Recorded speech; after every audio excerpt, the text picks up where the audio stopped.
Hello, and welcome to the Monitor EDU Remote Exam Proctoring tutorial. This video will help guide you through our requirements prior to joining with a proctor to make sure you are best prepared for your exam session. The first step to a successful session is choosing an appropriate location to take your exam. Your test environment must be a quiet, tidy, and private location. This does not mean you will have to have a home office in order to test. In fact, there are many flexible areas that can be set up to meet the requirements for remote proctoring. The room you choose must have adequate lighting, be free of recording devices, and it must be a private space. Private means no one else will enter the room or space you are testing in while the exam is open. You cannot test in an open public area, like a lobby, open office, restaurant or cafe, in a car, or outside at a park, because you will not be able to control who enters the testing space. For example, you could test in your home kitchen or living room as long as you are the only person present in that room.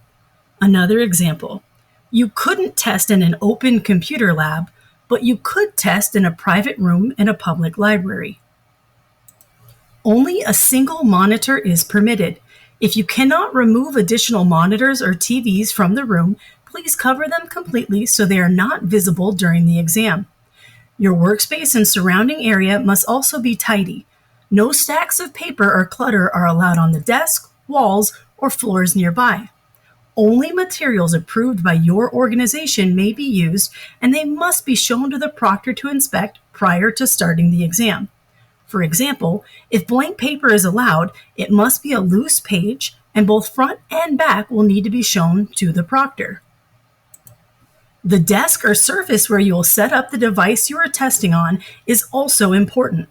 You must test in an open-sided chair, and the desk must be a hard, flat surface. Please make sure you are seated in a chair that does not block or obstruct the view of the proctor. This includes beds, couches, sofas, or overly padded chairs. The proctor must be able to see you and the exam environment clearly at all times during the exam. Preparing your devices. Our proctor services require two separate devices, a mobile device placed to the side of you and a device for you to take your test on. The most common choice for these devices are a smartphone and a computer with webcam. The mobile device does not have to be a phone. You could use a tablet or second computer with webcam as the mobile device if a phone is not available. If you are using a phone as a mobile device, please ensure you have downloaded the Google Meets app prior to connecting. This app is always free, and many devices come with it pre-installed. The device you test on should be a laptop or desktop, as many exams are not compatible with a tablet.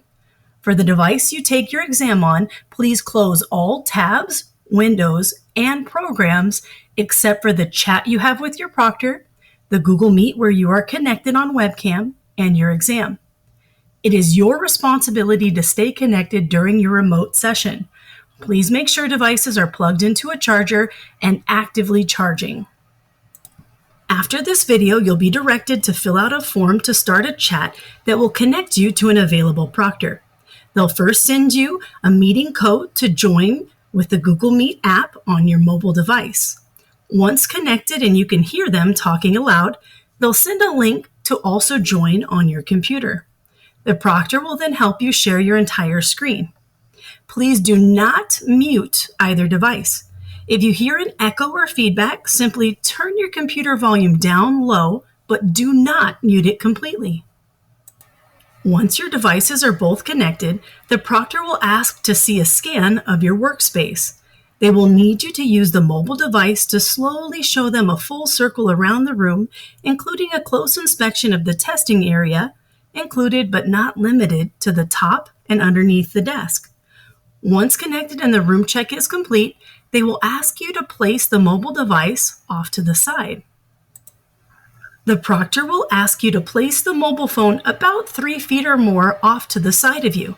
They will need a clear view of not only your workspace and desk, but also your hands, face, allowed materials, and the front of your computer screen. Please keep your materials in view and placed between yourself and your mobile device. It's important to come prepared with an appropriate workspace and to practice where you will place your mobile device in advance. This helps reduce anxiety and avoids delays at the start of your exam. If you are having difficulties finding a place to position your mobile device, the proctor will work with you to suggest possible solutions. You must follow their instructions to achieve an acceptable placement before being allowed to test. Next, the proctor will perform a personal check to ensure that you're not wearing any prohibited items. These include watches of any kind, jewelry, headphones or listening devices, hats, and smart glasses. The proctor may ask you to show your wrists or ears to confirm you are not wearing any of these unauthorized items. If you are wearing prescription glasses, you may be asked to hold them up to the camera for a closer inspection. When you finish the exam, before you disconnect, please verbally check out with your proctor and complete all required closeout steps together before exiting any of the Google Meet links. Please remember, the proctor is there to assist you with your setup and ensure all of the rules are followed. You are expected to follow their instructions throughout the session.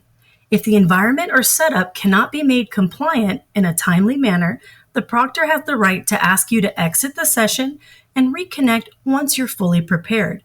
This is to avoid unnecessary delays and ensure a smooth experience for both you and the proctor. We wish you the best of luck on your exam.